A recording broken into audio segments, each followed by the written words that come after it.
네, 반갑습니다. 이번 시간에는 못깎기, 못따기, 구멍, 스레드라는 기능에 대해서 한번 배워보도록 하겠습니다. 네, 실습 예제 열어봐 주세요. 챕터 12번에 있습니다. 자, 제일 먼저 구멍에 대해서 할 텐데요. 1-1 구멍을 한번 열어봐 주세요. 돌출을 이용해서 차집합을 해서 구멍을 만들 수도 있어요. 하지만 인벤터 작업을 함에 있어서 추천하는 것은 홀은 구멍 기능을 이용해서 뚫으라고 합니다. 자, 구멍을 한번 선택해 볼게요. 명령어는 이겁니다. 찍으시면요. 자, 몇 가지 설명을 제가 드릴게요. 여기 보시면 배치에 선형이 있고요. 그 다음에 시작 스케치가 있고요. 동심이 있고요. 점 위라는 게 있습니다. 스케치라는 경우는 그렇게 흔히 사용되는 부분은 아니지만 그래도 가끔씩 사용은 될 거예요. 가장 많이 사용되는 부분이 동심 그리고 선형이 가장 많이 사용이 됩니다. 그러면 선형을 가지고 한번 뚫어 볼게요. 자, 제일 먼저 면을 찍습니다. 이 면은 뭐냐면요. 구멍을 뚫을 면이에요. 자, 구멍을 이 면에 찍을 거예요. 그러면 어딘지는 모르지만 아무 때나 찍으시면 돼요.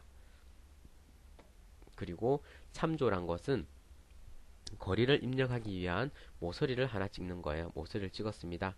이 거리를 10mm라 할게요. 바로 참조 2로 넘어갔죠, 그죠? 그 다음에 이 모서리를 찍을게요. 거리를 8mm로 하겠습니다. 됐죠, 그죠? 자, 그 다음에 가운데 유형을 보시면 맨 위 것은 드릴이고요. 그 다음에 카운트 보호고요. 그 다음에 접촉 공간이라고 되어 있는데 2009부터 나왔는데 와셔와 같은 그 볼트 머리보다 넓은 부품들 있잖아요. 그 부품들을 놓기 위한 자리를 파놓는 거예요. 그 다음 이 부분은 카운트 싱크예요. 자, 그러면 홀만 뚫어 볼게요. 어디까지? 관통을 하겠습니다. 전체 다 뚫을 거예요. 그러면 종료자를 전체 관통으로 하고요. 지름을 4mm로 할게요. 자, 어떤지 보세요. 자, 어떤가요? 구멍이 다 뚫렸죠, 그죠? 자, 그러면 이쪽에 하나 더 뚫어 볼게요. 구멍을 뚫습니다. 이 면에 뚫을 거예요. 참조 모서리를 찍고요. 5mm. 그 다음에 나머지 참조 모서리를 찍을게요. 또 5mm예요. 그죠? 5mm를 뚫고요. 그 다음에 카운트 볼을 한번 해볼게요. 카운트 볼한 것은 뭔가요? 볼트 머리가 심기는 거예요. 그죠? 4mm 하고요. 이 깊이를 4mm 하고요. 지름을 8mm로 할게요. 자, 어떤가요? 한번 뚫어볼게요. 확인합니다. 어떤 형태인지 아시겠죠? 그죠? 자, 그 다음에 카운트 싱크를 한번 만들어 보도록 할게요. 선형으로 이 부분을 찍고요. 한쪽 모서리를 8mm, 또 나머지 한쪽 모서리를 8mm로 하겠습니다. 그리고 형태는 카운트 싱크로 하고요. 90도에 8mm, 8mm 그대로 할게요. 확인됐죠? 자, 이런 형태입니다. 쉽죠? 이런 부분을 카운트 보호나 카운트 싱크를 돌출로 만든다 그러면은 두 번의 공정을 피처가 두 개나 필요한 거예요. 그죠? 하지만 홀은 하나의 피처로 바로 만들 수 있다는 거예요. 그래서 유리한 겁니다. 자, 그러면 여기에서 피처를 모두 다 지워 볼게요. 세 개를 다 지우고요. 이제 뭘 할 거냐면 구멍에 나사 탭을 한번 가공해 보도록 할게요. 자, 구멍을 선택하시고요. 선형에 이 면에 아무 때나 제가 뚫을 거예요. 그죠? 이쪽 모서리에서 10mm 나오고요. 그 다음에 위 모서리에서 8mm 나왔습니다. 됐죠? 4mm고요. 여기에 보시면 구멍 형태가 나옵니다. 구멍이 있고요. 그 다음에 틈새 구멍이 있고요. 탭이 있고요. 그 다음에 TP 나사. 테이프 나사예요. 그죠? 우리 미터 나사 한번 만들어 볼게요. 자, 스레드 유형은 ISO 메트릭 프로파일로 하고요. 그 다음에 나사 크기는 얼마로 할까요? M4로 하겠습니다. 그 다음에 지정은 0.5 피치로 하고요. 시계 방향으로 그 다음에 뭐죠? 전체 깊이로 완전 관통해서 전체 깊이로 나사를 팔 거예요. 자, 확인을 하겠습니다. 자, 어때요? 바로 나사가 보이죠? 그죠? 아주 수월하죠? 그죠? 이 나사 때문에라도 구멍이 아주 유용하게 사용이 됩니다. 자, 두 번째 1-2 구멍 한번 열어볼게요. 이제 조금 전과는 달리 조금 전은 사각형이었는데 이제는 한쪽이 원형이에요. 자, 이 원통의 중심에 구멍을 내고 싶어요. 자, 어떻게 하는지 볼게요. 배치해 보시면 동심이 있습니다. 그죠? 동심을 누르시고요. 평면을 찍으세요. 구멍을 내고 싶은 평면 아무데나 찍으세요. 그리고 동심 참조. 동심을 하고자 하는 원통이나 아니면 모서리를 찍으시면 돼요. 찍으셨어요. 그죠? 자, 전체 관통하고요. 지점은 4mm로 할게요. 확인을 합니다. 자, 어떤가요? 이 원통의 중심에 구멍이 뚫린 게 확인이 되시죠? 그죠? 자, 이제 1-3을 여셔가지고요. 점 위라는 거에 대해서 제가 설명을 드리도록 하겠습니다. 여기에 보시면은 저 작업점이라고 실수하셨죠? 그죠? 이 작업점에서 구멍을 낼 수가 있어요. 자, 어떻게 하는지 보세요. 구멍이라는 명령을 실행하시고요. 점 위가 있습니다. 여기에서 점이란 것은 작업점을 말하는 거예요. 작업점을 찍으세요. 이렇게. 그 다음에 작업점은 공간에 있는 방향이 없는 거예요. 그죠? 그래서 방향을 정해줘야 돼요. 방향은 이 모서리를 찍으시면 돼요. 그리고 어디까지 가느냐? 종료자를 이 작업평면까지 갈 거예요. 작업평면까지 갈 거고요. 그 다음에 구멍은 2mm만 뚫을 거예요. 확인하겠습니다. 자, 어때요? 되죠? 이렇게? 자, 스케치는 그렇게 많이 사용되지 않아서 제가 실습 예제는 보여드리지 않았지만 다음에 동영상을 실제 도면을 만드는 걸 동영상을 만들 거예요. 그때 제가 한번 보여드리도록 하겠습니다. 자, 그 다음에 이제 목깎기로 넘어갈게요. 3-1 목깎기로 가기 전에요. 스레드라는 걸 한번 해보도록 하겠습니다. 스레드란 걸 한번 해보도록 할게요. 스레드란 건 뭐냐면요. 방금 구멍에서 탭을 가공했죠, 그죠? 앞나사가 탭입니다. 그러면 수나사를 만들 때는 스레드를 만드는 거예요. 제가 이렇게 코일 실습할 때 보셨던 거죠, 그죠?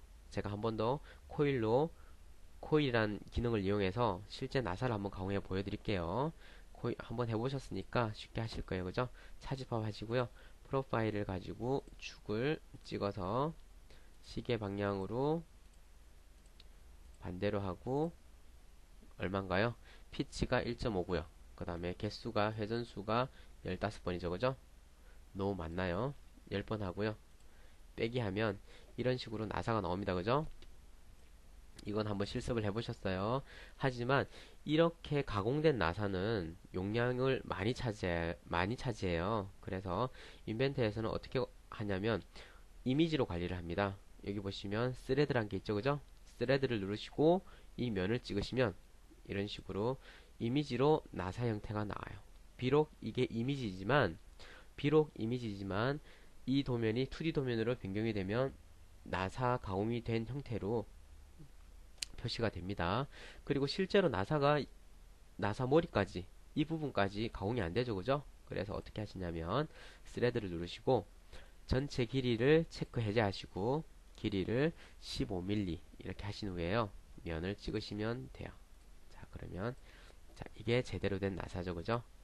이 끝부분에는 가공이 안 됩니다.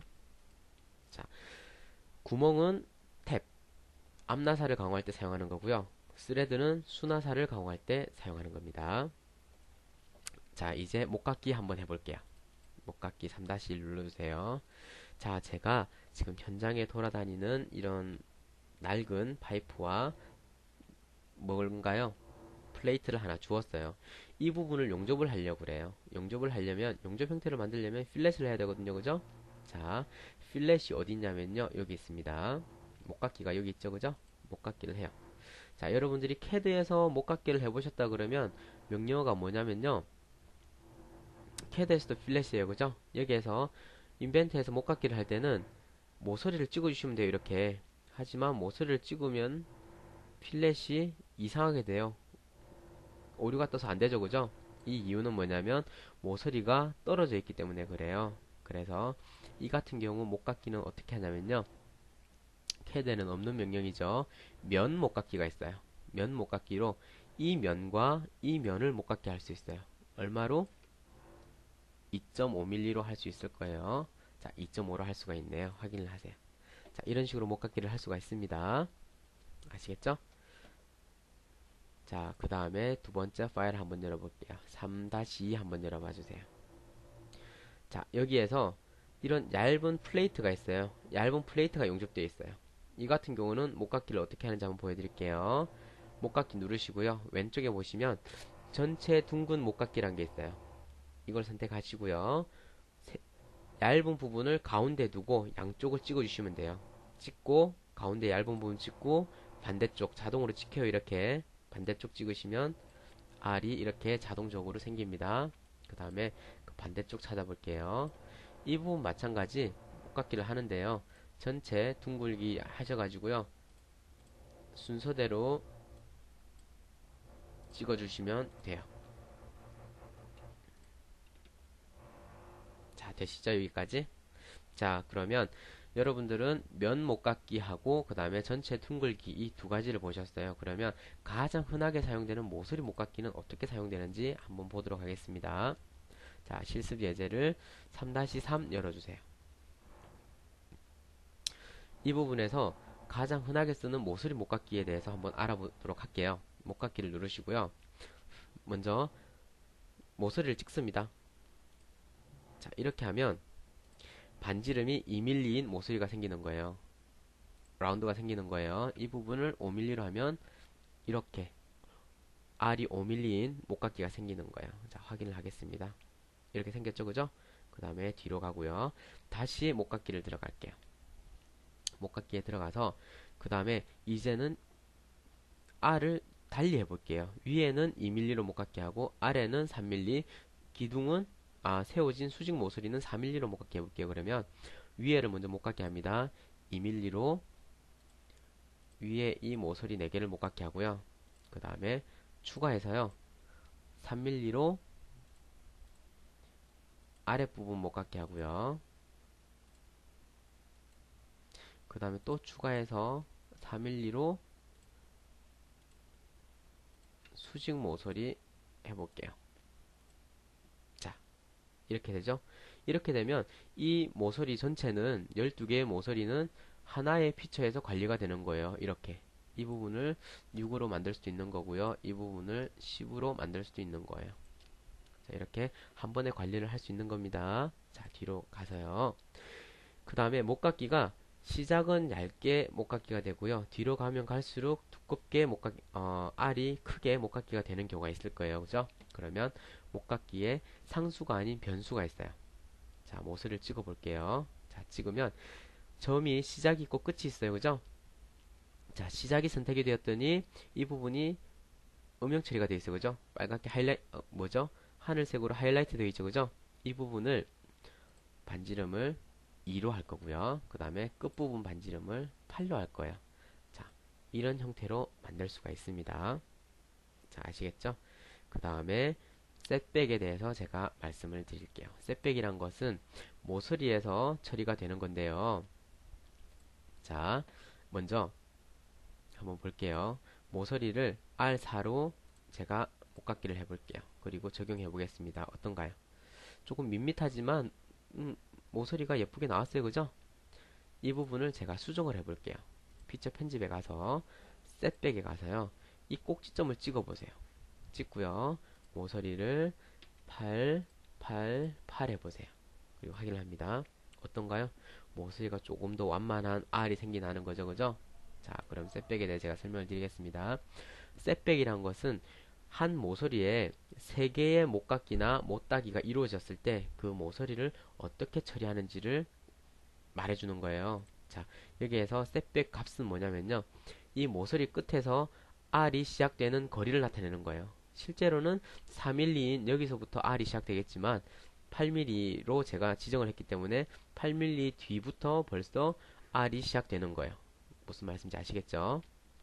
이걸 이용하시면 모서리를 아주 부드럽게 아주 부드러운 곡면으로 만드시는데 유용하실 거예요. 네, 이제는 못따기로 넘어가겠습니다. 4-1 못따기 한번 볼게요. 자, 못따기는 간단해요. 그죠? 못따기 아이콘이 이거예요. 클릭하시고요. 모서리 2mm 선택하시면 가로, 세로 2mm씩 잘라내는 거예요. 자, 그 다음에 여기 보시면 각도가 있죠. 그죠?